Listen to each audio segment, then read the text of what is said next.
The snow fell slow that morning, the way snow falls when it has all winter ahead of it and knows nothing needs to be rushed. It came down in quiet sheets over the narrow wagon road leading out of Pine Saddle, Colorado territory on the 29th of October, 1882. And through that snow walked a young woman, 18 years old, carrying everything she owned on her back. Her name was Wisteria Thornbury. She wore a heavy wool dress her mother had made 11 winters ago, a frayed shawl wrapped twice around her shoulders, and in her left hand she clutched a small iron key. The key was cold, colder than the air. It had belonged to her mother, and Wisteria had been holding it so tightly for the last hour that the shape of it was pressed into her palm like a brand. She did not look back at the house until she reached the bend in the road where the pine trees would soon swallow her from sight. And when she did look back, she saw what she had expected to see. Her stepmother, Thalia, standing in the upstairs window, arms crossed, watching her leave. Thalia was smiling, not a wide smile, not a cruel smile that a stranger would have noticed, just the faintest curve at the corner of her mouth, the smile of a woman who had finally won something she had wanted for a very long time. Behind Thalia, somewhere in the dim interior of the house, was Wisteria's father. He had not come to the window. He had not come to the door. He had not come out into the snow to stop her. Wisteria turned away. The wind lifted a strand of her dark hair and let it fall again. She began to walk north toward the limestone ridge that rose above the valley, and as she walked, she whispered to herself 4 words that would become the foundation of everything that came next. Not today, not yet. When a father chooses a new wife over his only daughter, the coldest winter is not the one that falls from the sky. It is the one that settles inside the chest. And Wisteria Thornbury was learning in that slow walk through the pines that survival would not come from the people who should have loved her. It would have to come from herself. 3 years before that morning, the Thornbury homestead had been one of the most respected properties in Pine Saddle. Ephraim Thornbury had built it with his own hands, board by board, beam by beam, starting the year his wife Hadley gave birth to their only child. He had raised cattle and horses on the wide meadow below the ridge. He had taught his daughter to read from the same 3 books he owned. He had taught her to watch the sky for weather, to read the tracks of elk in soft ground, to understand how a hinge worked, and why a chimney drew smoke upward instead of letting it settle. Hadley Thornbury had died when Wisteria was 10. A fever that came in the night and was gone by morning, taking her with it. Ephraim had grieved for 8 years in a silent, patient way, never remarrying, never looking at another woman. He raised Wisteria alone, and though he was a quiet man who rarely spoke his love aloud, he showed it in 1,000 small gestures. He saved the softest meat for her plate. He patched her boots when the leather split. He stayed up late some nights drawing diagrams with her on scraps of paper, explaining how the water in the creek could be channeled to turn a mill wheel if a man had the mind for such things. Once when Wisteria was 12, her father had looked up from a diagram she had drawn of a simple pulley system and said the words she would carry with her for the rest of her life. If you had been born a boy, you would have been the finest engineer in this territory. Wisteria had not known whether to feel proud or sorrowful at those words. She had only smiled and kept drawing. There was another girl who shared those early years. Her name was Carenza Wainwright, and she lived on the small farm just south of the Thornbury property. Carenza was the same age as Wisteria, with pale hair the color of wheat and a quick laugh that came easily. The 2 girls had been inseparable since they were 6 years old. They had spent every summer together climbing the limestone ridge north of the settlement, exploring the caves that had been carved into the stone by water that had flowed long before any man had come to this part of the world. It was Carenza who had first pointed out the shallow cave that faced southeast. Wisteria had been 13 that summer, and she had stood inside that cave and turned in a slow circle and said, "I could live here if I had to." Carenza had laughed. You would freeze to death, Wisteria Thornbury. Nobody lives in a cave. Wisteria had not answered. She had only filed the cave away in her memory, the way she filed away every place she had ever seen, every diagram she had ever drawn, every piece of information that might one day matter. She had not known at 13 how much it would matter. Thalia Thornbury arrived in Pine Saddle in the autumn of 1800, and 82 years before Wisteria would walk into the snow. She came from Denver, a widow with no children of her own, and she had the kind of face that was beautiful from a distance and sharp when you looked at it closely. Her voice was soft when Ephraim was in the room. Her words were honey in his presence. But Wisteria saw the other Thalia, the Thalia who appeared when Ephraim was out at the stable, the Thalia whose eyes narrowed when Wisteria entered a room, the Thalia who watched Wisteria the way a hawk watches a rabbit in tall grass. They were married in the spring of 1881, 3 months after Thalia had arrived. Ephraim Thornbury was 45 years old, and he had been alone for 8 winters, and he was tired of being alone. Wisteria understood this. She had even hoped on the day of the wedding that her father might find some measure of happiness again. She was 19 days into her 16th year when she began to understand that Thalia had not come to Pine Saddle to love a widower. She had come for his land. The first incident was so small that Wisteria almost missed it. A letter had arrived from her mother's sister in Ohio, one of the few letters Wisteria still received that tied her to any memory of Hadley Thornbury. Wisteria had left it on the kitchen table while she went to fetch water from the well. When she returned, the letter was ash in the stove. Thalia was kneeling by the fire feeding another page into the flames. "Oh," she said without turning, "I thought it was something of mine, some scrap I was using to start the fire. I am so sorry, dear." Wisteria stood in the doorway and said nothing. That night, while Ephraim ate his supper in silence, Thalia stood behind his chair and rested her hand on his shoulder and said, "I worry about Wisteria sometimes. She holds on to the past so tightly. It cannot be healthy for a young woman to live inside old letters and memories of a mother she has not seen in 8 years." Ephraim had not looked up from his plate. He had only nodded once. Wisteria had tried the next morning to tell her father what Thalia had done. She had found him alone in the barn brushing down the lad horse, and she had gathered her courage and said the words aloud. "Thalia burned my letters. She burned them on purpose." Ephraim had kept brushing the horse. "Your stepmother means well, Wisteria. She has a kind heart." And that had been the end of it. Wisteria had walked back to the house that morning, understanding something she would never forget.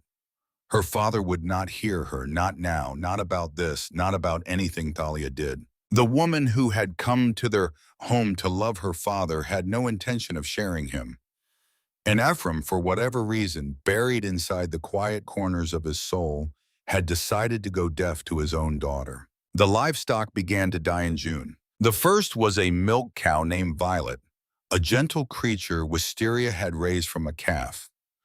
Violet had given rich cream for 4 seasons and was the pride of the Thornbury stock. She fell ill on a Tuesday morning, her legs giving out beneath her in the pasture, her eyes rolling back in her head. By Friday she was dead. Ephraim buried her himself at the far edge of the meadow, and Wisteria watched from the porch, and Thalia stood in the kitchen window watching them both. In July, 2 of the workhorses went lame.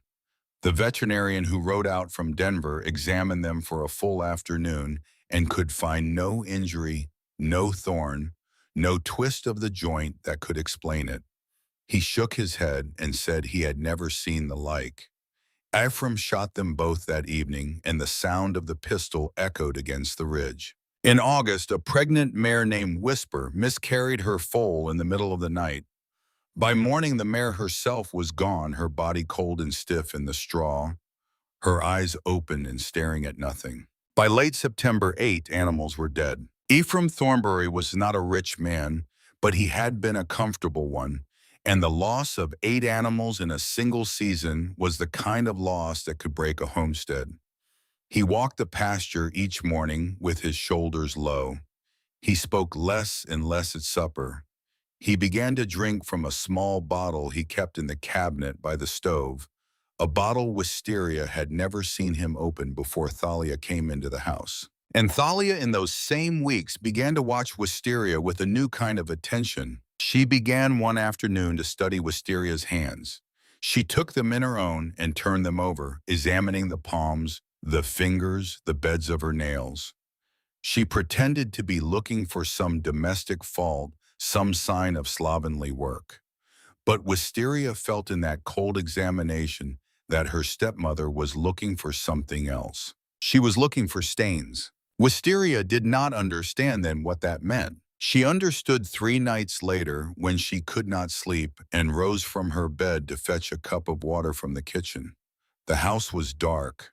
The fire in the main room had burned down to a dull red glow. She moved quietly, her bare feet cold against the plank floor, and she had nearly reached the kitchen door when she heard the creak of hinges at the far end of the hall. The door to the feed room where grain was stored for the livestock. Wisteria stepped back into the shadow of the stairwell. A figure came down the hall holding a small lantern and a small brown glass bottle no bigger than a thumb.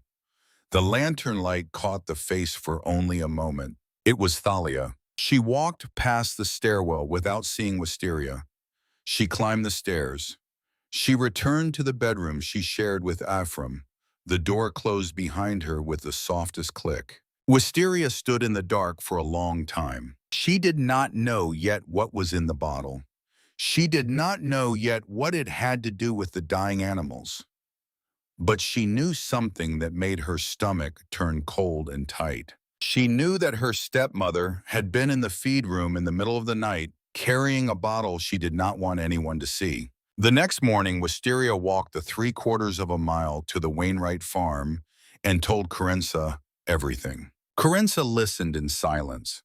She was cutting winter squash at the kitchen table, and she did not stop cutting even when Wisteria reached the part about the bottle. When Wisteria had finished, Corinza set down the knife. She did not meet Wisteria's eyes. "You cannot say this to anyone," she said, "especially not your father. He will not believe you." But Corinza Wisteria said, "What if she is killing them? What if she is killing the animals and blaming someone else?" Corinza finally looked up. Her face was pale. Her eyes had a tightness in them that Wisteria had never seen before, as though she were listening to something very far away and very frightening. "I have to go," Corinza said. "My mother needs me." She stood up and walked out of the kitchen and did not look back, and Wisteria was left alone at the table with the half-cut squash and a cold knowing in her chest that something had just changed between them, something she did not yet understand. She understood it slowly over the following weeks. Corinza stopped coming to the Thornbury homestead. Where before she had visited 3 or 4 times a week, now there were only excuses. Her mother was sick, her brothers needed minding. The weather was turning. Wisteria would walk to the Wainwright farm herself, and each time Mrs. Wainwright would meet her at the door with a stiff, apologetic smile and say that Corinza was not at home, even when Wisteria could see Corinza's shadow moving in the window behind her mother's shoulder. And then one Sunday morning in early October, the real accusation began. The congregation of Pine Saddle met in a narrow wooden church at the east end of town. The pastor was a tall, gaunt man named Lachlan Yarbrough, 50 years old, with a voice that could fill the small building and a reputation for preaching sermons that named no names but always seemed to be aimed at someone in particular. That Sunday, as Wisteria sat in the 3rd row beside her father and Thalia, Pastor Yarbrough chose for his text the parable of the worm and the apple. "A household," he said, "can be a beautiful thing to look upon, whole, red, sound. But inside that household there can be a worm, a quiet thing, a hidden thing, a thing that eats the fruit from within. And a man who loves his household must have the courage to cut out the worm before the whole apple rots." He did not look at Wisteria while he spoke. He did not have to. Every other person in the church did. Heads turned one by one like a slow ripple. Women glanced sideways. Men coughed into their hands. Children stared openly the way children stare at anything unfamiliar. Wisteria felt her face grow hot. She kept her eyes fixed on the wooden cross at the front of the church. Beside her, her father sat motionless, his jaw tight, his hands folded in his lap. Thalia on his other side dabbed delicately at one eye with a handkerchief, the picture of a woman bearing a private grief with dignity. After the service, Wisteria tried to find Carenza in the crowd outside. She spotted her friend near the wagons, and she pushed through the thin press of bodies and caught Carenza's sleeve. "Carenza," she said, "please talk to me." Carenza turned. Her face was stricken, her eyes red-rimmed. "My mother said I cannot be near you anymore." She whispered, "I am so sorry, Wisteria. I am so sorry." And she pulled her arm free and climbed into her family's wagon and did not look back. Wisteria stood alone in the churchyard as the congregation dispersed. Snow had not yet come. The sky was a hard, clean blue. The wind moved through her dress as though she were a ghost, as though the body beneath the wool was already halfway to disappearing. That night, Wisteria did something she had never done before. She waited until the house was asleep, and then she rose and she moved down the hallway in her stocking feet, and she opened the door to her father and stepmother's bedroom as quietly as a breath. Ephraim Thornbury was snoring softly in the bed.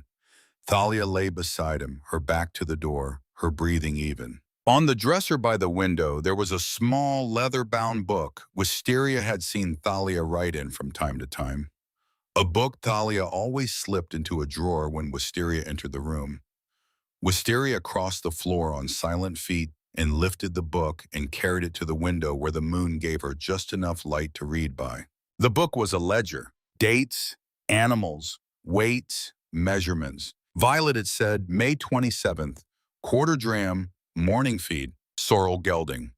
July 3rd, half dram, 2 days. Bay gelding, July 5th, half dram, 3 days. Whisper, August 12th, three-quarter dram, observe 48 hours, result complete.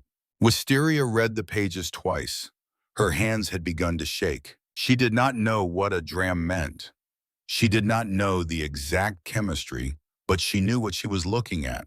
A careful, patient record of every animal her stepmother had poisoned, along with the dose and the time required for death. Thalia stirred in the bed. Wisteria closed the book. She placed it back on the dresser exactly as she had found it. She crossed the floor. She closed the door behind her without a sound. She did not sleep that night. She lay on her thin mattress with her eyes open, and she understood for the first time fully what she was living inside. Not a misunderstanding, not a tragedy of suspicion, something deliberate, something her stepmother had been building for more than a year. The question was what to do with the knowing. She could not take the book. If Thalia discovered it missing, she would know Wisteria had been in the room, and Wisteria did not want to think about what a woman capable of poisoning 8 animals might do to a stepdaughter who had stolen her evidence. She could show it to her father. She could try. 3 nights later, Wisteria walked out to the barn where her father was brushing down the last remaining horses by lantern light. It was the hour when he was most alone, the hour when Thalia had already gone up to bed, and the house settled into its one honest silence of the day. Wisteria stepped into the yellow circle of the lantern, and she spoke. "Father," she said, "I have to tell you something, please." Ephraim Thornbury did not stop brushing the horse. "There is a book," she said, "a ledger. Thalia keeps it in her dresser. It has the names of the animals in it, Father.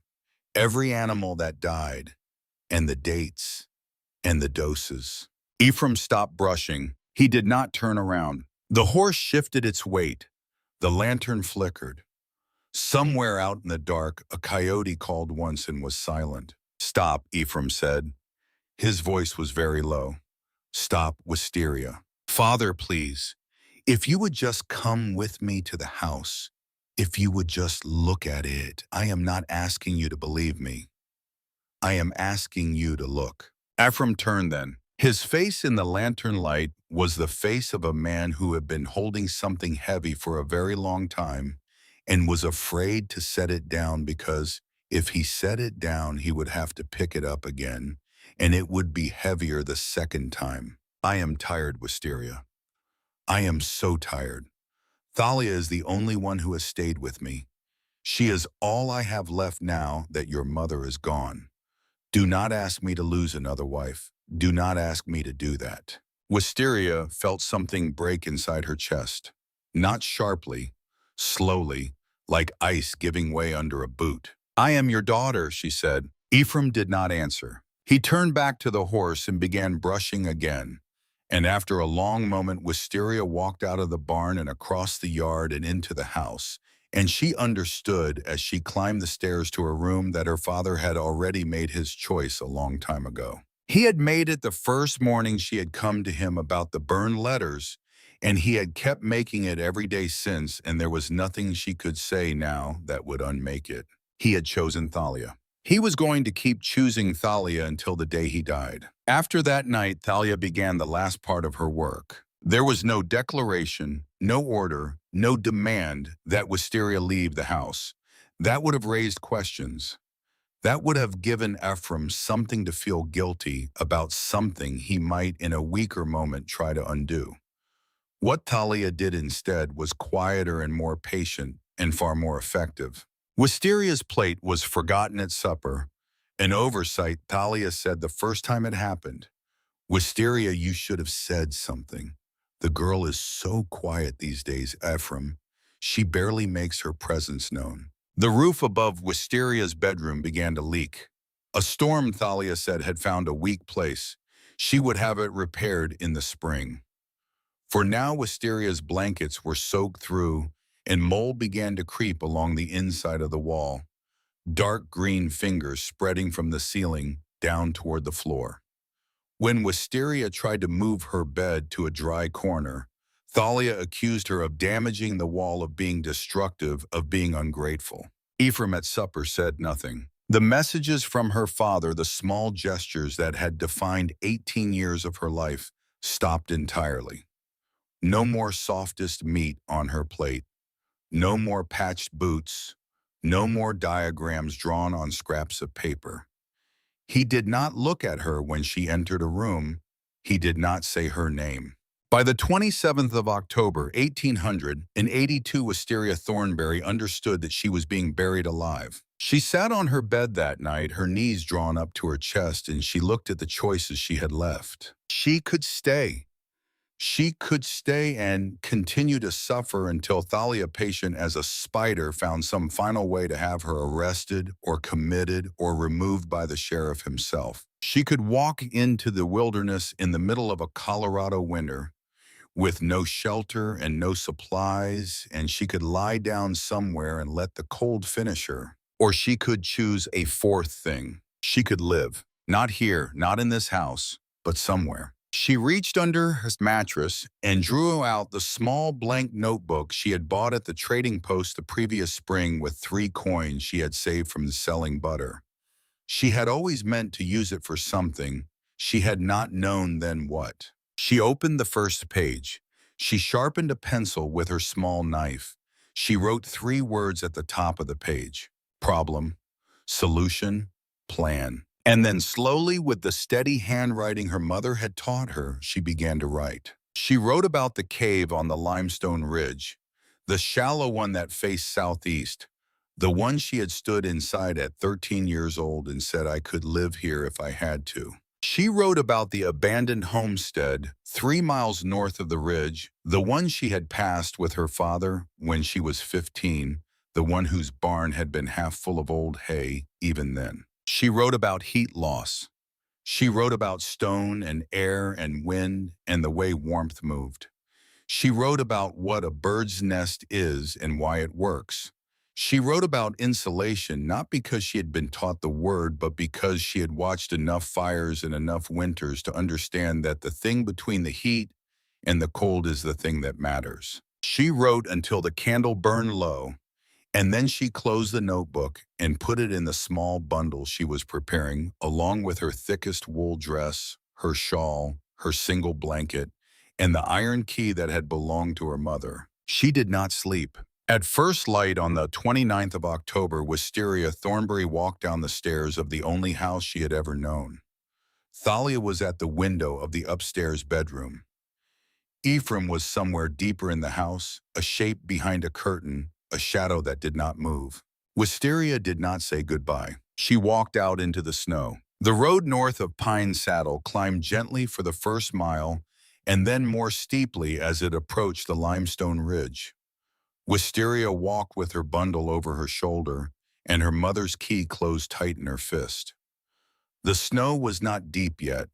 It was the first real snow of the season, and it dusted the pines and lay thin across the wagon ruts, and the morning light was the pale gold light of a winter sun that had not yet committed to the day. She was a quarter-mile out of the settlement when she saw movement on the path ahead. Carenza Wainwright.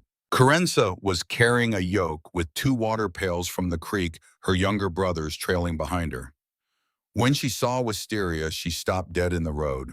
The pails swung once on the yoke and were still. Wisteria kept walking. She did not slow, she did not speed up. Carenza set the yoke down in the snow and ran to her. "Wisteria," she said, and her voice broke on the word. Wisteria stopped. Carenza's face in the cold morning light was not the face of the girl who had laughed with her on the ridge at 13. It was older. It was drawn. It was the face of someone who had been carrying something heavy for a long time and had finally set it down. "I have to tell you," Carenza said. "Before you go, I have to tell you. Your stepmother, she paid my mother, she paid her in food. She paid her in a winter's worth of flour and salt and dried beef. My mother could not feed us this winter without it, and the price was that I was to say things at school. I was to say that you were strange, that you had changed, that you frightened me. I was to say it to the other girls and let it spread. I did it, Wisteria. I did it for a sack of flour. I did it because I was afraid my brothers would starve." Carenza was crying now. "I am not asking you to forgive me. I know you cannot.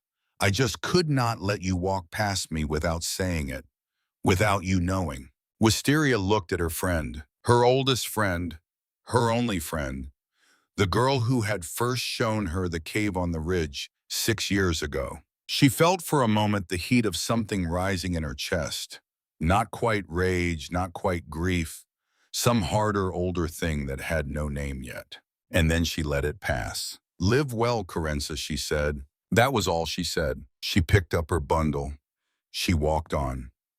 Behind her, Carenza sank down into the snow beside her water pails and put her face in her hands, and the younger brother stood watching, and Wisteria did not look back. The road narrowed. The pines closed in. The settlement of Pine Saddle disappeared behind her, a last thin line of roof smoke against a winter sky.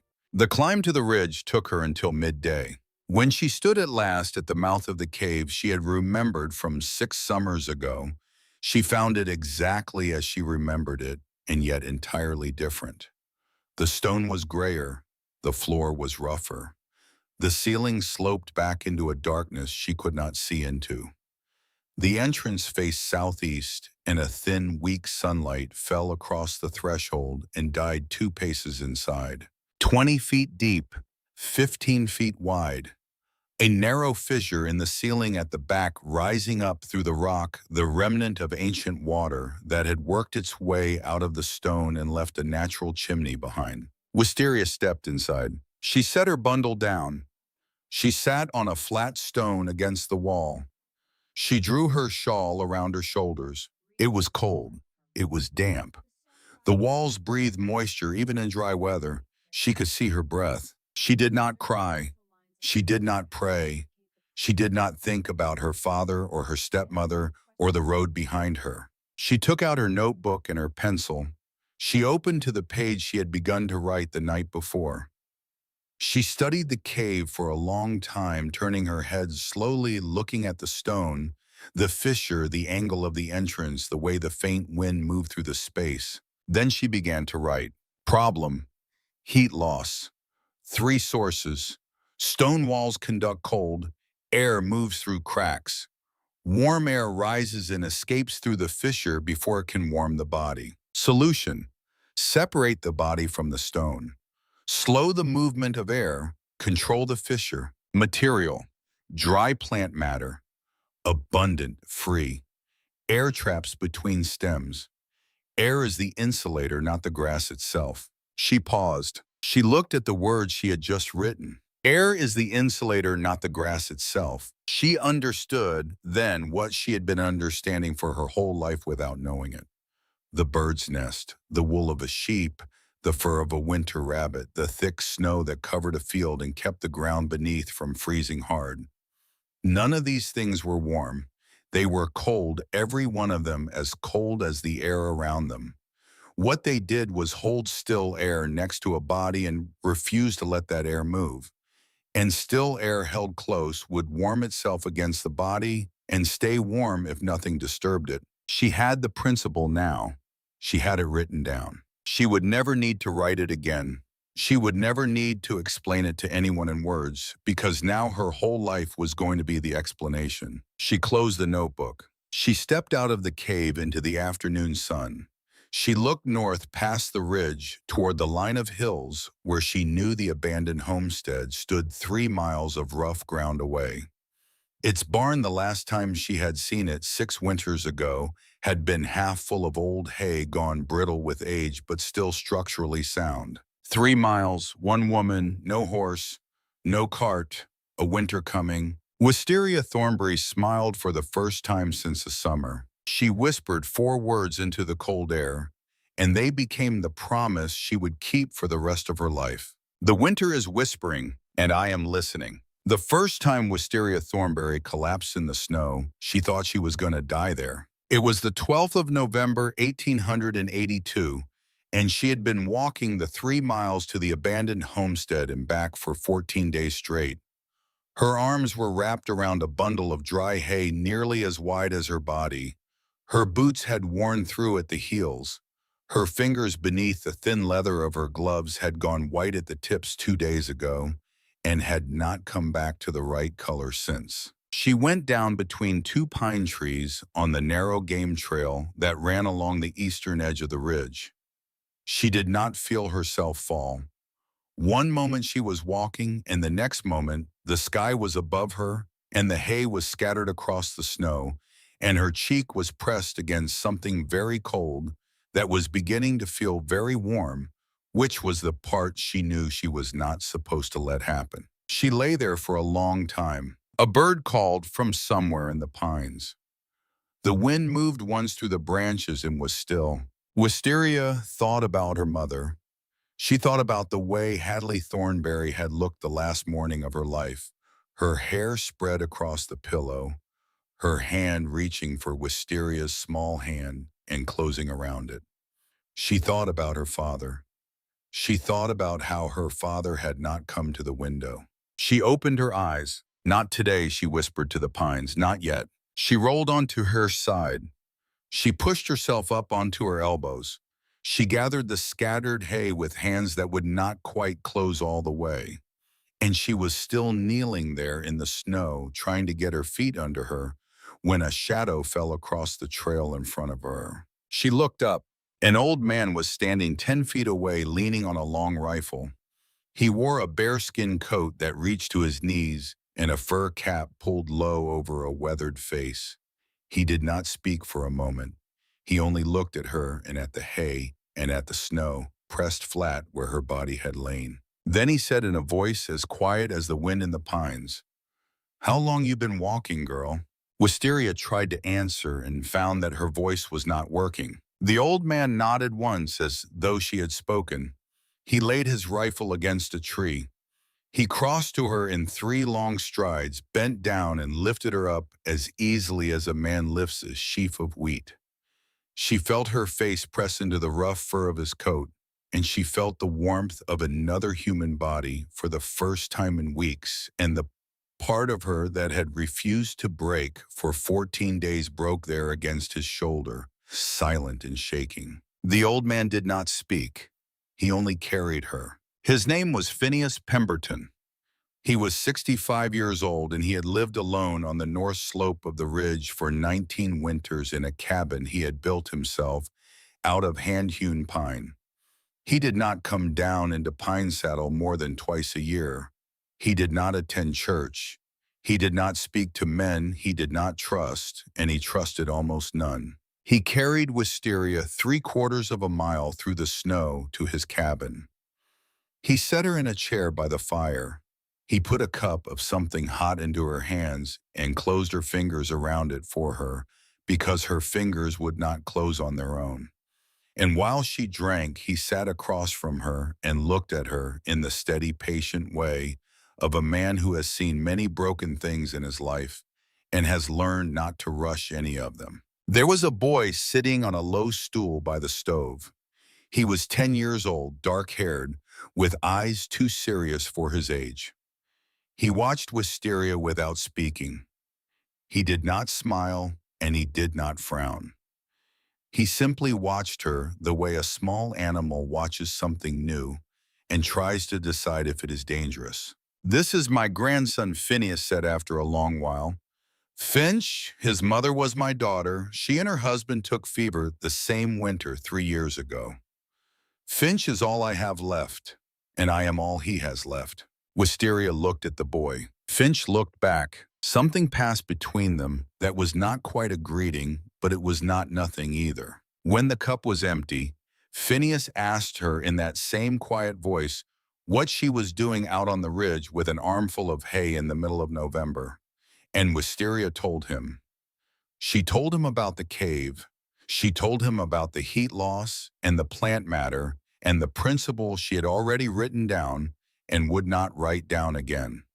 She told him about the plan. Phineas Pemberton listened without interrupting. When she had finished, he did not tell her she was foolish. He did not tell her she would freeze. He did not offer her a place in his cabin or suggest she go back down to the settlement and beg forgiveness from the father who had not defended her. He only said, "You will need a cart." Wisteria blinked. "I have a cart," he said, "and a horse. I can spare 2 afternoons a week." And that was how Wisteria Thornbury came to be no longer entirely alone. The next morning she woke in Phineas's cabin before the sun was up. The boy Finch was already awake feeding small sticks into the stove. When he saw her stir, he brought her a tin cup of water without being asked, and he did not look her in the face when he handed it to her.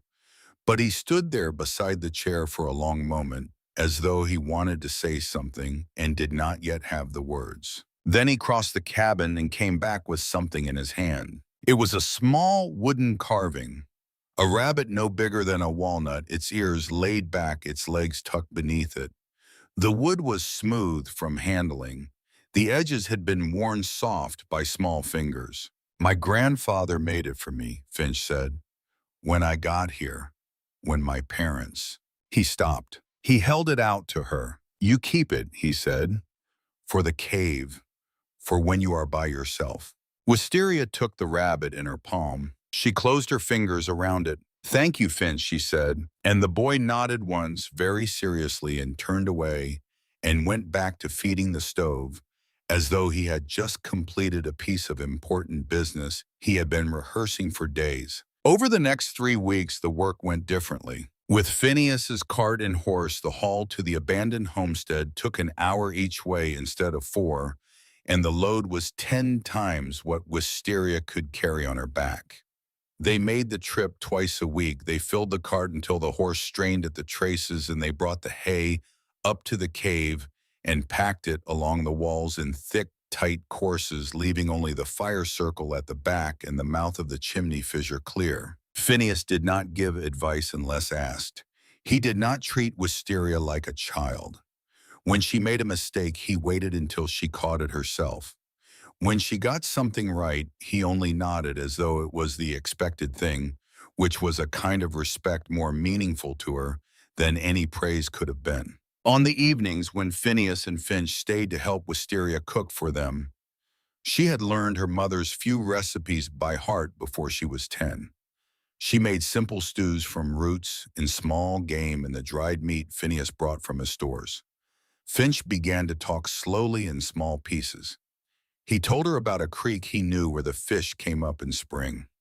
He told her about a crow that had learned to recognize him and came to the window of the cabin in the mornings. He did not talk about his parents, and Wisteria did not ask.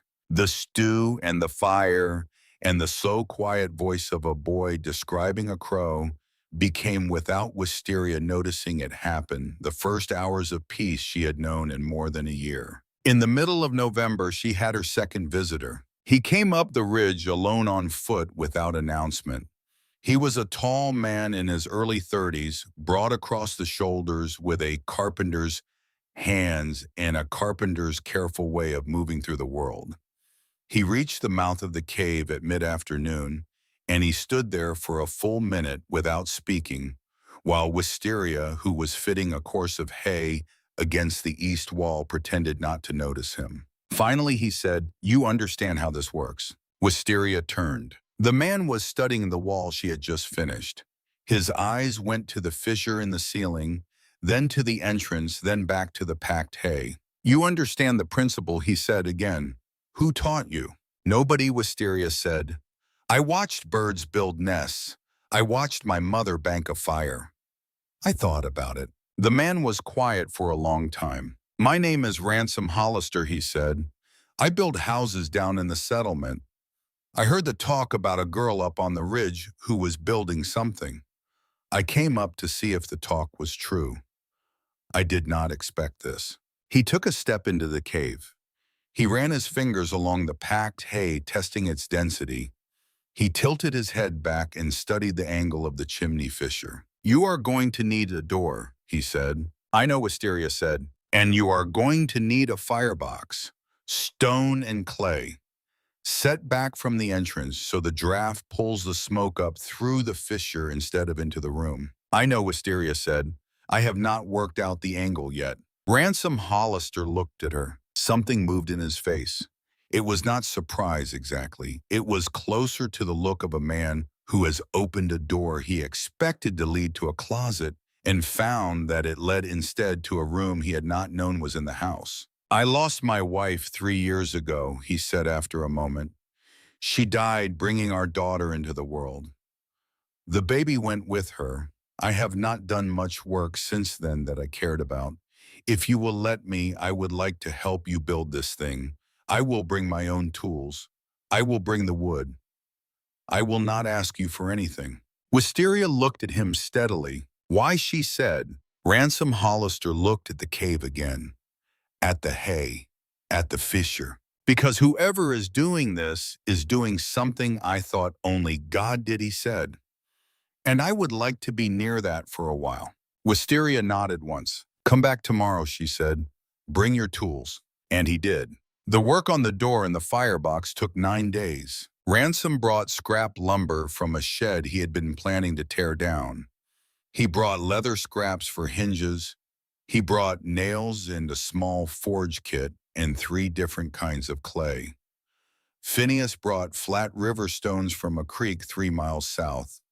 Finch carried water and sometimes small loads of kindling, and sometimes nothing at all, just his quiet presence in the corner of the cave, watching everything with those serious eyes. They argued once, Phineas and Ransom. It was the afternoon of the 5th day. The firebox was built. The stone was mortared. The clay was drying.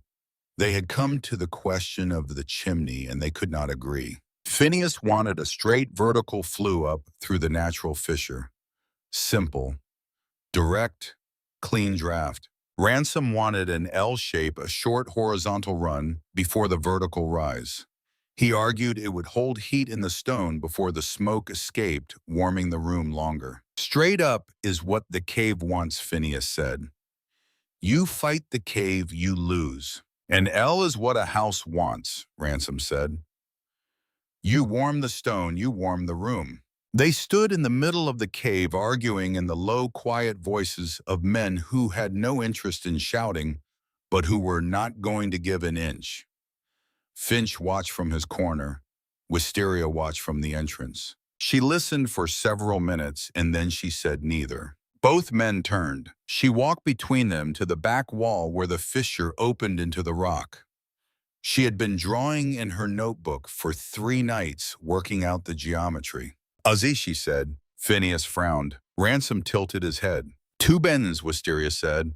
"The first bend catches the smoke and slows it. The stone on the inside of that bend heats through. By the time the smoke reaches the second bend, most of the heat has transferred to the wall. The smoke leaves the cave nearly cold. The wall stays warm for hours after the fire goes out." She looked at both of them. "I watched my mother's hearth for 10 winters," she said. "The stones nearest the second bend in the chimney were always the last to cool. When the fire went out at night, that was where I put my hands. That was where the warmth lived." Phineas Pemberton looked at Ransom Hollister. Ransom Hollister looked at Phineas Pemberton. Phineas rubbed the back of his neck. Ransom let out a slow breath.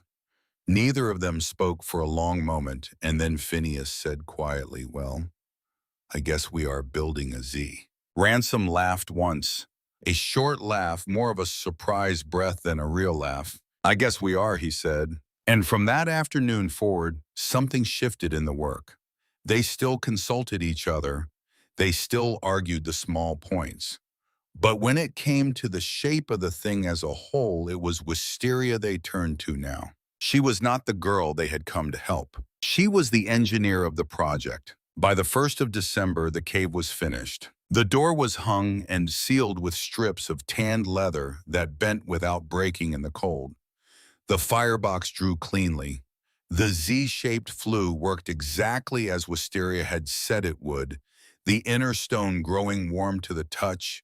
Within an hour of lighting the fire and holding that warmth until past midnight, the walls were packed floor to ceiling with tight, dense hay. Even the floor had been covered with a thick layer of dried grass before the packed earth was laid over it. On the first night that the temperature outside dropped below 0, Wisteria sat alone in the cave with a thermometer Phineas had given her.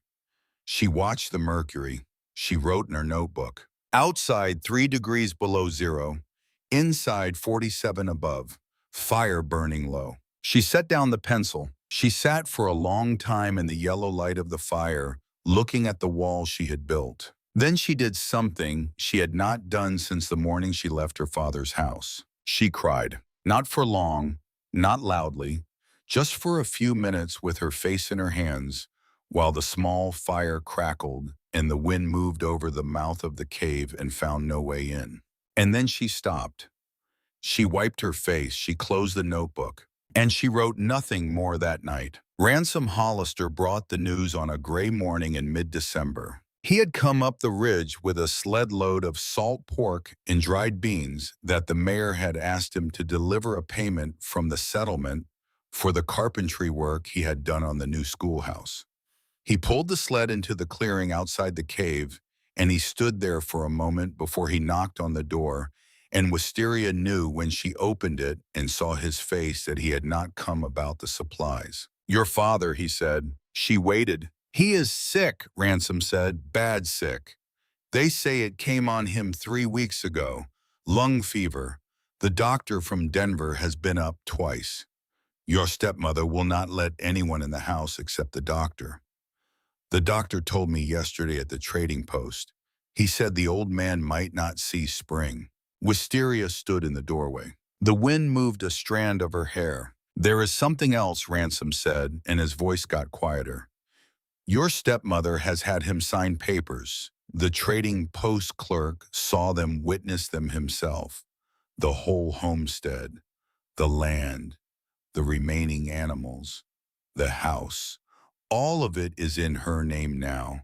If your father dies, you have nothing." Wisteria did not move for a long moment. Then she said, "Come in, the fire is warm." Ransom looked at her. "Wisteria," he said. "Come in," she said again. "We will finish the firebox lining today. The freeze is coming in 3 days. We do not have time for this." She turned and walked back into the cave. Ransom Hollister stood in the doorway for a long time before he followed her in. What she did not say, and what Ransom could not have known, was that she stayed awake that entire night, staring at the ceiling of the cave, listening to the small crackle of the fire, thinking about the father who had chosen silence over his only daughter. She did not weep. She did not pray for him. She only thought for a long time about how much of her life she had already spent waiting for Ephraim Thornbury to speak, and how much of whatever life she had left she was going to refuse to spend the same way. By morning she had made her peace with it. Whatever happened to her father, she would not go down the ridge. She would not knock on Thalia's door. She would not give her stepmother the satisfaction of watching her come back broken. If Ephraim lived, she would see him again someday. If Ephraim died, she would mourn him alone in the place she had built with her own hands. That was her answer. She opened the notebook and wrote it down in a single line so that she would not forget. I will not go back. Not for him, not for anyone. And then she closed the book and went to work. January came harder than any winter living memory could recall. The temperature in Pine Saddle fell to 15 below, then to 20, then on the third week of January to 35 below, with a wind that cut through walls. The cabins in the settlement, built fast and cheap by men who had never intended to live in them past a good season, became colder on the inside than the open air during the worst of the nights. Families piled into single rooms. They burned firewood at a rate that would leave them empty before the end of February. The old began to cough and could not stop. The children began to shiver and could not get warm. And then on the 19th of January, a little boy died. His name was Penn Moreland. He was 5 years old. His father was the settlement's merchant, a thin, worried man who had come west from Pennsylvania 6 years ago to find his fortune and had found only a long series of cold winters. Tobias had been coughing since Christmas. On the morning of the 19th, his mother found him still in his small bed, his lips blue, his hands folded on his chest the way he had always slept since he was a baby. The ground was too frozen to bury him. They laid his body on a shelf in an unheated storage room behind the trading post under a white sheet, and his mother sat in the storage room all day and would not be moved, and the settlement of Pine Saddle began for the first time to speak openly about whether they had built their town in a place that was going to kill them all. On the same night that Penn Moreland died, Finch Pemberton fell ill. Phineas brought him up the ridge at midnight in a blinding snow.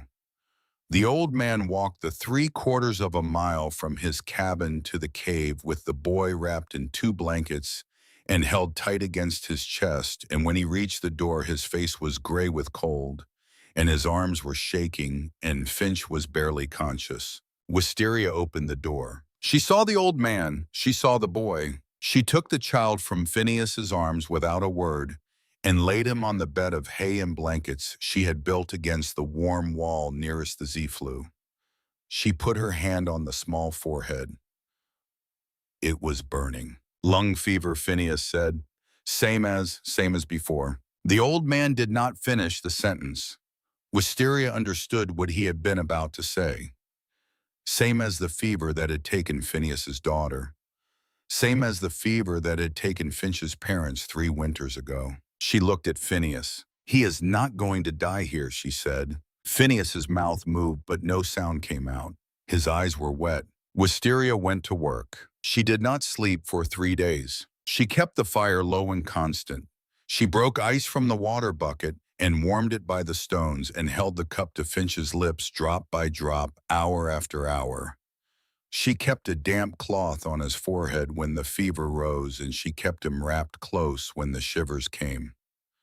Phineas sat on a stone by the door and watched and prayed in a whisper, and rose only to bring more wood from the pile. On the first night, Finch's breathing rattled so badly that Phineas put his face in his hands and began to shake. Wisteria looked across the fire at him. Not tonight, she said, not yet. The boy breathed through the night. On the second night, the fever climbed so high that Finch began to speak to people who were not there. He said his mother's name. He said the names of a dog and a horse Wisteria did not know. At one point, he opened his eyes and looked directly at Wisteria, and he said in a clear, steady voice, "You are the warm place, are you not?" Wisteria bent down close to his ear. "I am the warm place, Finch," she said, "and I am not going to let you go." She stayed bent there, her forehead against his, for a long time. On the third morning, the fever broke. Finch opened his eyes in a weak, gray dawn light, and he looked at the packed hay wall and at the fire, and he said, "I want water." Phineas made a sound that was not a saw and was not a laugh and was something more broken than either of them. Wisteria helped the boy sit up. She brought him water. He drank.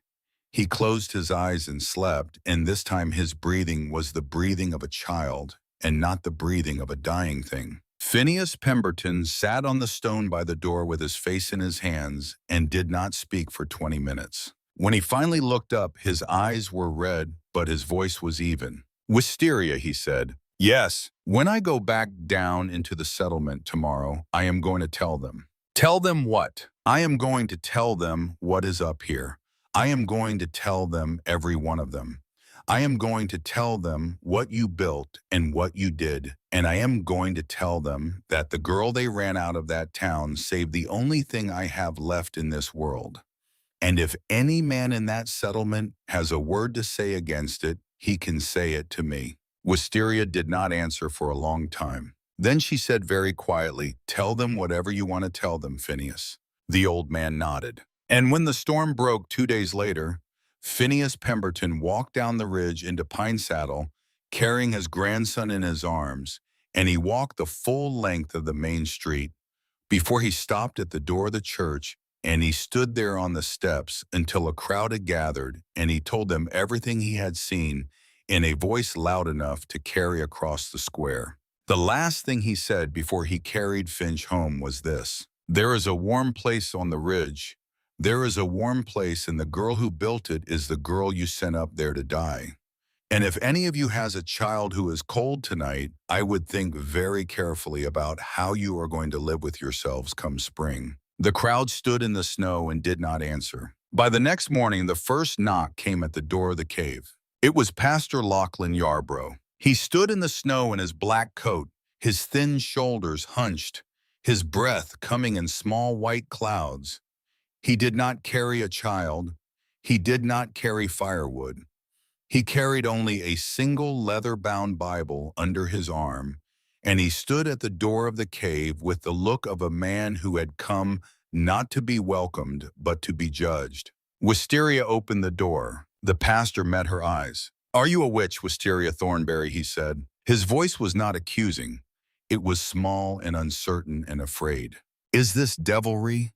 Is what I have been hearing the work of the darkness? I have to know. Before God, I have to know." Wisteria looked at him for a long moment. Then she stepped back from the door. "Come in, Pastor," she said. "The fire is warm, and I will show you the notebook." The pastor hesitated. Wisteria did not wait for him. She turned and walked to the small shelf Ransom had built by the firebox, and she took down the plain leather notebook she had been keeping since October. She came back to the door and held it out. "Read it," she said, "every page. I will sit with you until you have finished. If at the end of it you still believe this is the work of the devil, then you will leave this place and you will never come back, and I will not argue with you. But you will read it first." Pastor Yarbrough took the notebook. He sat down on the flat stone beside the firebox. He opened the book to the first page. He read. He read about the principle of still air. He read about the nest of a winter bird, the fur of a rabbit, the snow over a field. He read about the angle of the flue and the geometry of heat. He read Wisteria's observations of her mother's hearth. He read the temperature records day by day, night by night, in Wisteria's steady, careful hand. He read for 2 hours. Wisteria sat across from him and fed the fire and did not speak. When the pastor came to the last page that had been written, he closed the notebook very slowly. He laid it on his knees. He stared at the fire for a long time. Then he slid off the stone and he went down on his knees on the packed earth of the cave, and he bowed his head before an 18-year-old girl in a patched wool dress. "I have been a fool," he said. "I have been worse than a fool. I stood in my pulpit and I aimed words at you. Words I should have aimed at myself. Words I should have aimed at the woman who poisoned your father's animals, and now, God forgive me, is poisoning your father himself. Forgive me, Wisteria Thornbury. If you can, I know I have no right to ask." Wisteria looked down at the top of his gray head. She thought of many things she could have said. She said none of them. She only said, "Stand up, Pastor. The floor is cold." And she took him by the elbow, and she helped him back to his feet, and she handed him the notebook, and she said, "Take this down the hill with you. Read from it on Sunday if you wish. Read from it every Sunday if you wish. I do not need it anymore. It is finished." The pastor took the book in both hands. He did not thank her. There were no words for what he wanted to say, and he was wise enough at last to understand that. He walked out of the cave into the snow, and he walked down the ridge toward the settlement, and Wisteria closed the door behind him. She stood with her hand on the door for a long moment. She thought without meaning to of her father. "Is poisoning your father himself?" The pastor's words. She had not let herself think of them yet. She had been too busy with Finch, too busy with the fire, too busy with the work of keeping a small boy alive. But now the boy was sleeping in Phineas's cabin recovering, and the pastor was walking down the ridge with her notebook, and the storm was quiet, and the fire was warm. And Wisteria Thornbury stood alone in her cave and understood that her stepmother was not done. Thalia Thornbury had poisoned 8 animals in a summer. Thalia Thornbury had driven a daughter out of her father's house. Thalia Thornbury had signed that house and land into her own name. What would a woman like that do now with a husband who was no longer useful to her? Wisteria put her hand to her mouth, and then on that very night while she stood there, trying to think of what to do, there came a pounding at the door of the cave, so desperate and so wild that she thought for a moment the storm had come back and was trying to tear the hinges from the wood. She opened the door. Corinza Wainwright stood in the snow, her hair wild, her face streaked with frozen tears, a tiny bundle clutched so tight against her chest that Wisteria could not at first see what it was. "Wisteria," Corinza gasped. "Wisteria, my brother. The baby. He is blue. He is turning blue. Please, please." And behind Corinza, in the snow, half hidden by the wind, stood a second shape still and silent watching. A woman, Thalia.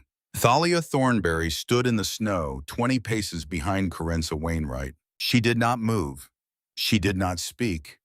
She only watched the hood of her fur coat pulled low, her hands inside a dark muff, her breath rising in a thin, steady column into the freezing night air.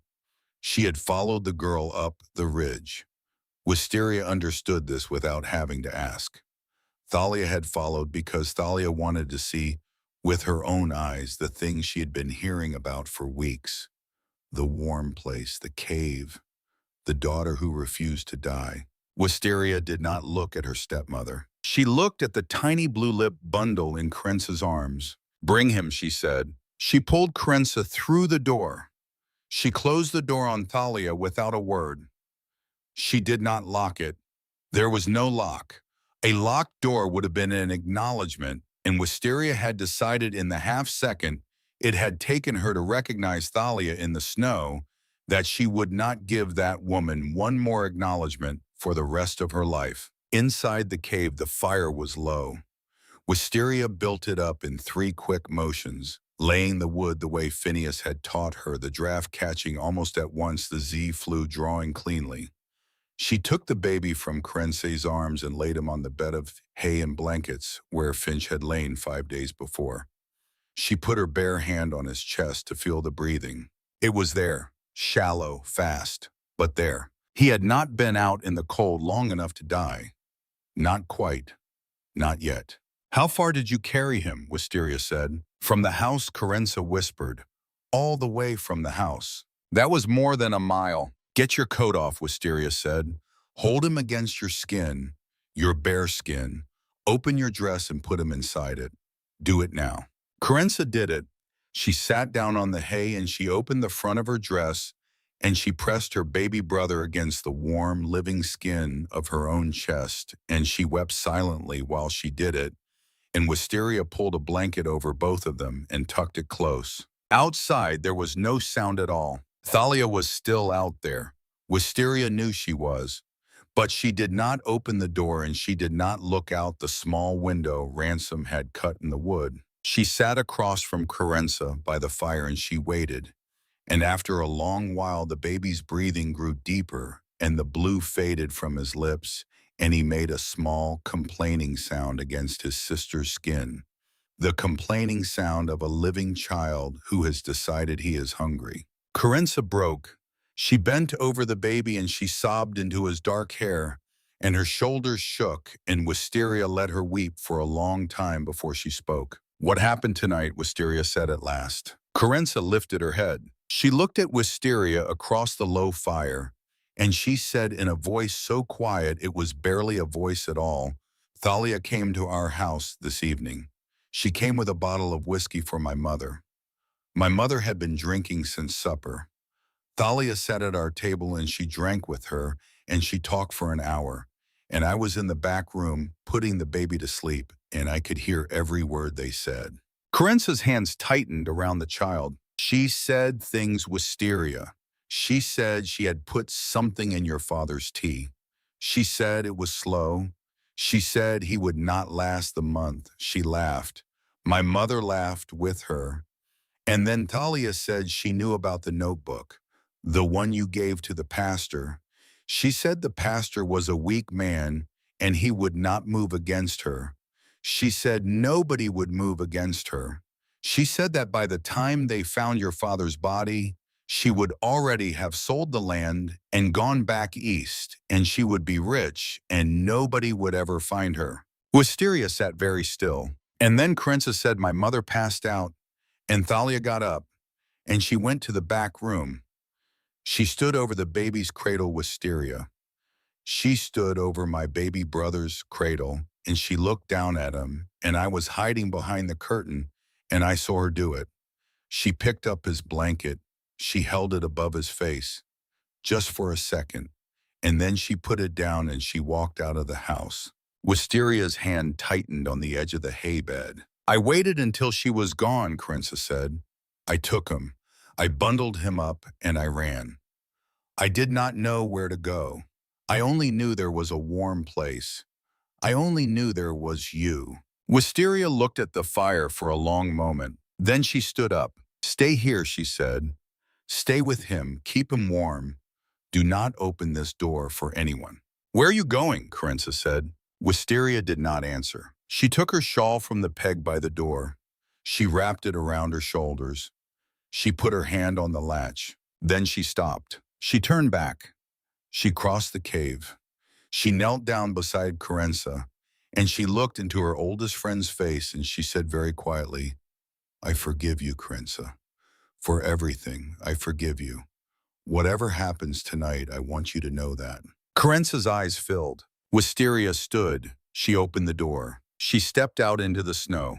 Thalia was gone. The tracks in the fresh snow showed where she had stood and where she had turned and where she had walked away. She had gone back on the ridge. She had not waited. She had seen what she wanted to see, or she had heard what she wanted to hear, or she had simply lost her nerve. Whatever the reason, she had gone. Wisteria stood at the edge of the clearing and looked down the ridge at the scattered yellow lights of Pine Saddle.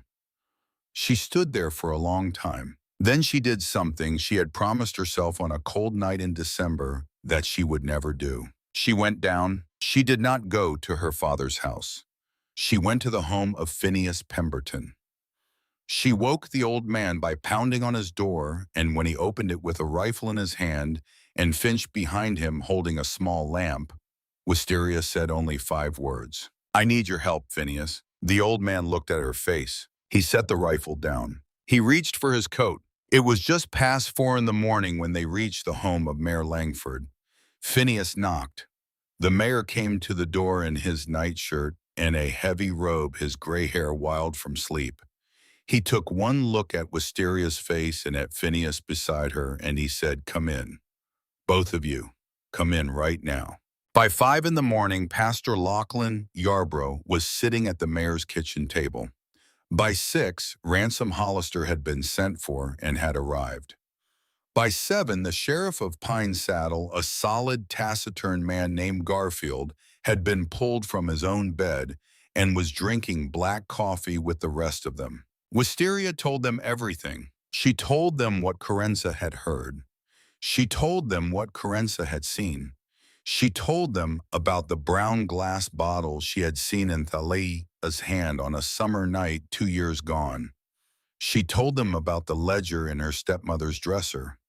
She did not cry. She did not raise her voice.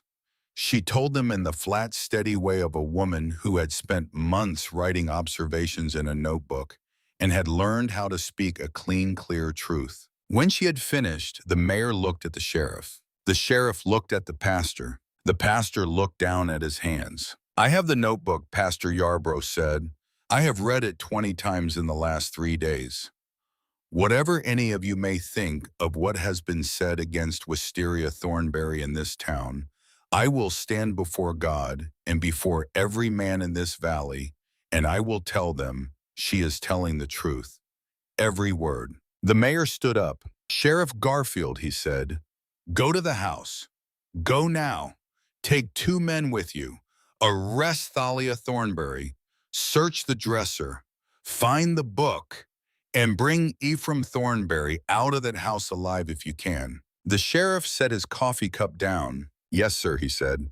By mid-morning, the whole town knew. Sheriff Garfield had gone up to the Thornbury homestead with 2 deputies.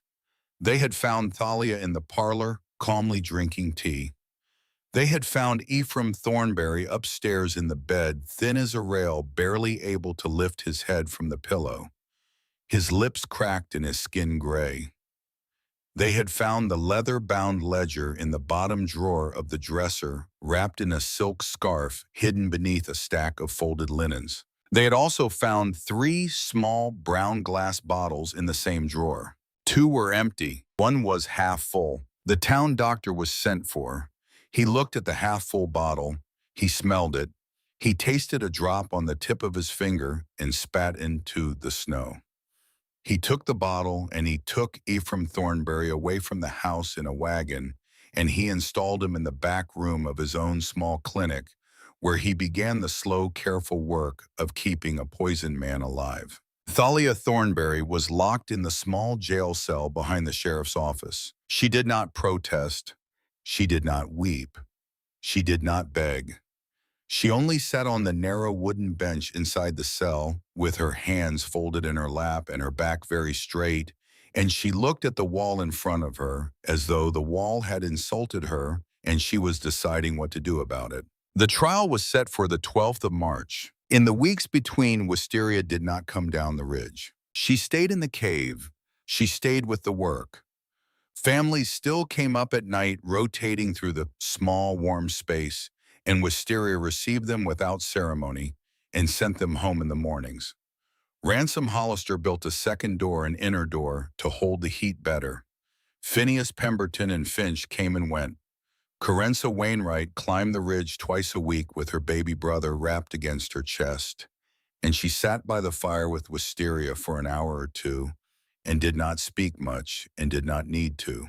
On the morning of the trial, Wisteria walked down the ridge for the first time in almost 5 months. She wore the same wool dress she had worn when she left her father's house. She wore the same shawl. In her pocket, she carried her mother's iron key. She walked into the settlement of Pine Saddle at mid-morning, and she walked down the main street, and every door she passed opened behind her, and every window filled with watching faces. Nobody spoke to her. Nobody had to. The silence was its own speaking. The trial was held in the long room above the trading post, the only space in town large enough to hold the crowd. A territorial judge had ridden up from Denver. Thalia Thornbury sat at a small wooden table at the front of the room in a clean gray dress, her hair neatly pinned, her face composed. Her lawyer was a young man from Denver with a nervous way of glancing at his notes. The sheriff laid out the evidence, the bottles, the ledger page by page, the testimony of the town doctor who confirmed the substance in the half-full bottle was arsenic trioxide, and who confirmed the symptoms Ephraim Thornbury had been suffering were consistent with chronic low-dose arsenic poisoning over a period of weeks. Then Carenza Wainwright was called. She took the stand with her baby brother in her mother's arms at the back of the room. She was 17 years old and her voice shook at the start and her hands shook worse. But she told what she had heard. She told what she had seen through the gap in the curtain. She told it the way Wisteria had told it to the mayor in the early gray dawn of the day it all began. Thalia Thornbury's composure did not break. Her lawyer objected and was overruled. Her face went a shade paler and the knuckles of her clasped hands went white, but she did not weep and she did not speak. And then the judge asked, "Is Wisteria Thornbury in this room?" Wisteria stood. "Come forward, young woman," the judge said. Wisteria walked to the front of the long room. She did not look at Thalia. She did not look at her father, who had been carried in on a chair and sat at the side of the room, propped with pillows, watching her with wet eyes that would not quite focus. She looked at the judge. "Young woman," he said, "do you have anything you wish to say to this court before I pass sentence?" Wisteria was quiet for a long moment. She was thinking, standing there about a morning in late October when she had walked out of a house into the snow and had not looked back. She was thinking about a bottle in a hand in a dark hallway. She was thinking about a boy on a bed of hay whose fever had broken in the gray dawn of a January morning. She was thinking about many things. "Your Honor," she said at last, "I would ask the court for one thing only." The judge nodded. "Speak." "I would ask," Wisteria said, "that Thalia Thornbury not be hanged." The room went silent. Thalia's head lifted very slowly. For the first time since the trial had begun, she looked directly at her stepdaughter, and her eyes were not composed anymore. They were bewildered. They were almost afraid. I am not asking this for her sake," Wisteria said. "I am asking it for mine." The judge waited. "If the sentence is death," Wisteria said, "then this thing she has done becomes the last thing done in this valley. Her death becomes the end of the story. And I do not want her to be the end of the story, Your Honor. I do not want my father's life and my life and Carenza's life and the lives of the children who would have frozen this winter to be footnotes to a hanging. I want her removed. I want her sent east. I want her never to set foot in this territory again as long as she lives. But I do not want her blood. Blood would make her important. And she is not important. Not anymore." Wisteria looked for the first time at Thalia Thornbury. "You tried to take everything," Wisteria said quietly. "You took some things. You did not take all of them. I am still here. My father is still alive. The children are still alive. You failed. That is enough for me." She turned back to the judge. "That is all I have to say, Your Honor." The judge was silent for a long moment. He made a note in his book. He took off his glasses. He put them on again. He looked at Thalia Thornbury and then at Wisteria and then at Thalia again. "Thalia Thornbury," he said, "you are convicted on the charges brought against you. Attempted murder of your husband, Ephraim Thornbury. The willful destruction of livestock. Conspiracy to defraud. And the perjury of false accusation against an innocent party. The sentence of this court, given the request of the injured party, is as follows. You will be taken from this place to the territorial prison in Denver. You will serve a term of 20 years at hard labor. Upon your release, you are banished from the Colorado Territory for the remainder of your natural life. If you are found within the boundaries of this territory after your release, You will be returned to prison to finish the remainder of a life sentence. Do you understand? Thalia Thornbury stared at Wisteria. Do you understand? The judge said again. I understand, Thalia said. Her voice was very small. Take her, the judge said. The deputies lifted Thalia from her chair. They walked her out of the long room and past the crowd and down the stairs and into the waiting wagon in the street below. She did not look at Ephraim. She did not look at anyone. Whatever she had been, whatever she had thought she was, the small shape of her as she went out the door was not that anymore. It was just a woman alone being taken away. The room began to empty. Wisteria turned to leave and she saw her father. Ephraim Thornbury was looking at her from his chair, his thin face wet, his hands trembling on his knees. She walked across the room to him. She stopped 3 feet away. Not now, father, she said gently. Come up the ridge when you are stronger, when you can walk there. Come up and we will talk. Ephraim Thornbury nodded. He could not speak. Wisteria turned and walked out of the long room and down the stairs and out into the cold, bright sunlight of a March noon, and she walked back up the ridge alone. It was 4 weeks before her father came. The snow had begun to melt from the south-facing slopes. The meadows below the ridge were still brown and dead, but small, green things were starting to push up through the mud in the sheltered places. Ephraim Thornbury walked up the ridge on a cool afternoon in early April, leaning hard on a carved walking stick Ransom Hollister had made for him. He walked slowly. He stopped 4 times to rest. By the time he reached the clearing in front of the cave, he was breathing hard, and his thin hands were shaking on the stick. Wisteria was sitting on a log by the door, mending a tear in one of Finch's shirts. She looked up when her father came into the clearing. She set the shirt aside. She did not stand. She did not stand, but she did not turn away either. Ephraim Thornbury stopped 10 feet from her. He looked at the cave. He looked at the door Ransom had built and the smoke rising thin and clean from the chimney and the neat wood pile against the south wall. He looked at his daughter, who was not the girl he had watched leave his house 6 months ago. She was leaner. Her hands were different. Her face was different. There was a quietness in her that had not been there before, and he understood looking at her that the quietness was not a thing she had lost. It was a thing she had earned. He tried to speak. His voice would not come. He tried again. I should have believed you, he said. The words were very small. They were almost nothing. They were what he had come all this way to say, and when he said them, they were as poor and insufficient as he had known they would be. Wisteria looked at him. She thought of the barn, the lantern, the horse, the night he had told her he was tired, the night he had chosen. She thought of all of it. Yes, she said quietly, you should have. Ephraim Thornbury bowed his head. A single tear fell from the tip of his nose into the thawing mud at his feet. I cannot undo it, he whispered.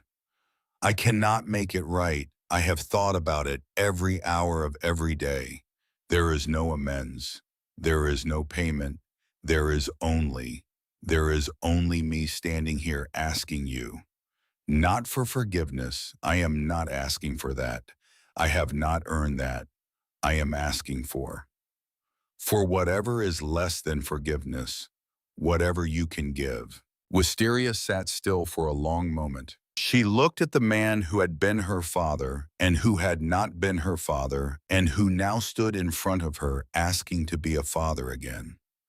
She looked at the walking stick trembling in his hand.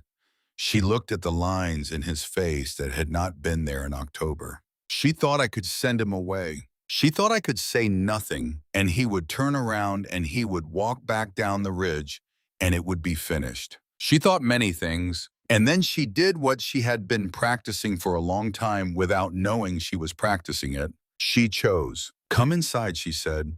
The fire is warm. Ephraim Thornbury looked up. His face broke open, not in joy, not in relief, in something older and deeper than either of those. In the look of a man who has understood for the first time in his life that grace is not given to the deserving. It is given anyway. and that this is the only thing in the world that can save a man who has nothing left. Wisteria stood up slowly. She walked over to him. She took the walking stick from his hand. She put her other arm under his elbow, the way she had seen him do for his own mother in her last years. She helped him turn carefully toward the door. "I am not forgiving you today, Father," she said as they walked. "I want you to understand, not today. Maybe not this year, maybe never, not all the way. I do not know yet what I am capable of, but I am not sending you away. I am not going to lie to you and say it is nothing. It is not nothing. But you are cold and the fire is warm, and you are my father. So come inside." Ephraim Thornbury, leaning on his daughter, walked through the door. Ransom Hollister had built into the cave that Wisteria Thornbury had saved a town with, and he wept the whole way. She did not shush him. She only closed the door behind them. That was April of 1883. By May, the settlement of Pine Saddle was different. Ransom Hollister led a crew of men up the ridge and built a long, low wooden addition to the mouth of the cave, a schoolroom with windows facing south. The town paid for the lumber. Mayor Langford made a speech at the raising. He called it the Winter School, and he said it was the first of its kind in the territory, and he said that the teacher would be Wisteria Thornbury, and that attendance would be open to every child in the valley, boy or girl, without charge for as long as the school stood. The first class met in late May. There were 15 students. Finch Pemberton sat in the front row.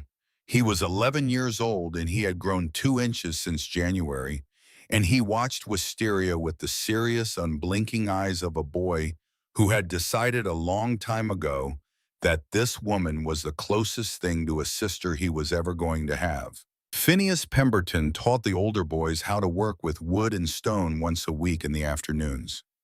He had not touched his old engineering drawings in 20 years. He pulled them out of a trunk in his cabin on the first warm day of spring and brought them up to the schoolroom and laid them out on the long pine table, and he said to the boys in that quiet voice of his, "This is how you build a bridge so that it does not fall down.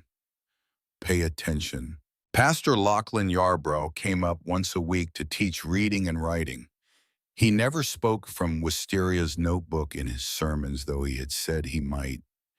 He had decided on his own that the notebook was hers and that it was not a thing to be used by a man like him for his own purposes. He had returned it to her in March and had asked only that she teach the children well. Carenza Wainwright moved onto the ridge in June. She moved into a small cabin Ransom helped build a quarter-mile from the cave with her baby brother and her younger siblings. She had left her mother's house. Her mother had not protested.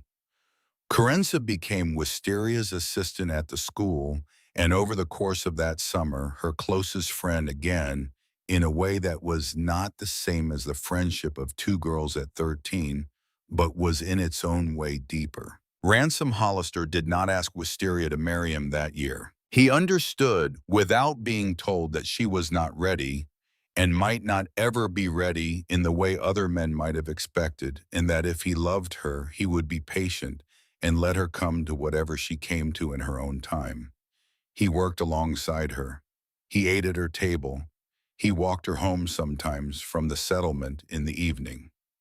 Once on a warm July night with the fireflies rising out of the meadow, she reached for his hand as they walked and held it, and did not say anything about it, and he did not either. It was enough for both of them for that summer. Ephraim Thornbury did not move back into his old house. The homestead was there. The land was still in the Thornbury name because Thalia's signatures had been invalidated by her conviction.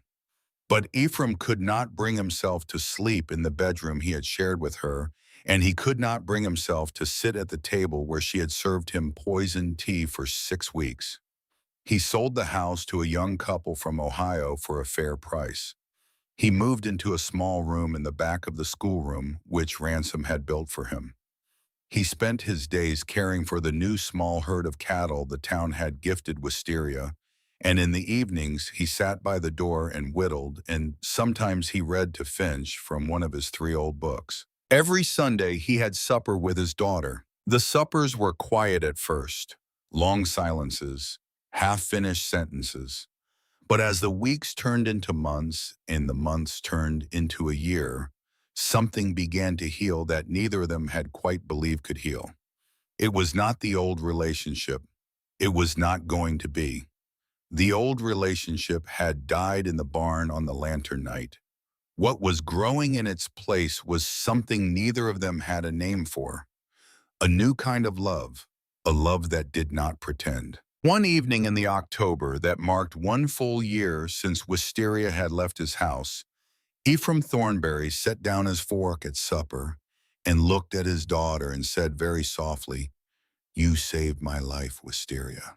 Wisteria looked at him. "I know," she said. "I do not mean the poison," he said. "I know," she said again. Ephraim Thornbury looked at his hands for a long moment. "Thank you," he whispered. Wisteria reached across the small table and put her hand on top of his hand. She did not say, "You are welcome." She did not say it was nothing. She did not lie. She said, "Eat your supper, Father. It is getting cold." And he did. The winter of 1883 and 1884 was a hard winter too. Not as hard as the one before, but cold enough. The snow came early and stayed late. The temperatures fell deep. But in Pine Saddle, no child died that winter. No elder died that winter. The cabins had been rebuilt with thick, packed walls between the boards. The schoolroom on the ridge stayed full all season. Families came and went from the quay on the coldest nights, rotating through the way they had the winter before.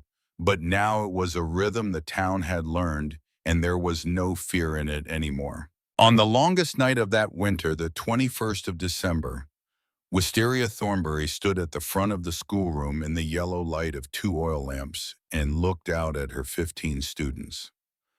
They were all there. Finch in the front row, Carenza at the back holding her baby brother on her lap, Ransom standing by the door with his arms folded and a small smile she was coming to know well, Phineas by the stove, her father sitting on a bench at the side, leaner than he had been, grayer than he had been, but alive. Outside, the snow was falling thick and quiet over the ridge. Wisteria opened her mouth to begin the lesson, and then she stopped. She looked at them all for a long moment. She felt rising up in her chest something she had not felt in her father's house, and had not felt in the cave alone, and had not felt at the trial, and had not felt at her father's return. She felt it now for the first time. She felt home. She closed the book. She set it down on the pine table. "Tonight," she said, "we are not going to read from the book. Tonight I am going to tell you a story about a girl who walked out of a house in the snow, about what she learned, about what she built, and about what she learned after that, which was the most important thing of all." The children sat up. The room grew quiet. Outside, the wind moved over the ridge and over the cave and over the roof of the warm, small schoolroom and found no way in. "Winter is whispering to us," Wisteria said. "It always has been. It is whispering to us right now, and I am going to tell you what it is saying. It is saying that the people who should have loved you will sometimes fail you, and that the people who should have protected you will sometimes turn away, and that the world will sometimes tell you that you are worthless and that you should disappear. And the only answer to any of that, the only answer that has ever worked, the only answer worth giving, is to build a warm place, to build it with whatever you have, to build it for yourself first, and then to open the door and to let others come in out of the cold. That is the whole secret. That is all of it. Preparation is not fear. It is not paranoia. It is the quiet language of those who have learned to listen when the winter whispers. And you, every one of you in this room tonight, are going to learn that language. And you are going to carry it with you for the rest of your lives. And you are going to teach it to your own children someday, because the winter never stops whispering, and somebody in every generation has to know how to hear it. She looked at Finch. He was crying quietly the way boys cry when they do not yet understand why, only that they must. She looked at her father. Ephraim Thornbury was crying too. He did understand why. He had always understood why. He had only not known until tonight that his daughter had understood it better than he ever had. Wisteria Thornbury picked up the book again. She smiled. Now, she said, turn to page 42. We are going to learn about how rivers shape stone.